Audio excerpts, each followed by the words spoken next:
Hello guys, welcome to our channel. இன்றைக்கி என்னென்னா வெண்டைக்காய் ஃப்ரை தான். எப்படி செய்யறதுன்னு பார்த்துடலாம். எங்கள் வீட்டு ஸ்டைலில் வெண்டைக்காய் கழுவி க்ளீன் பண்ணி எடுத்து வச்சாச்சு, கட் பண்ணியும் வச்சாச்சு.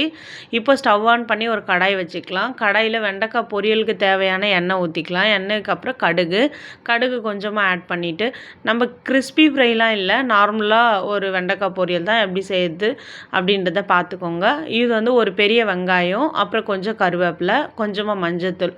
இது லேசாக வதங்கினதுக்கப்புறமா நம்ம ஒரு பெரிய தக்காளி கட் பண்ணி வச்சுருக்கோம், அதை வந்து இதில் ஆட் பண்ணிக்கலாம். எல்லாமே சேர்ந்து ஒன்றா மிக்ஸ் ஆனதுக்கப்புறம் நம்ம கட் பண்ணி வெண்டைக்காய் வந்து இதில் ஆட் பண்ணிக்கலாம். வெண்டைக்காய் வந்து ரொம்ப பொடியும் இல்லாமல் இந்த அளவு கட் பண்ணாலே அதே மாதிரி இதில் ஆட் பண்ணிக்கோங்க.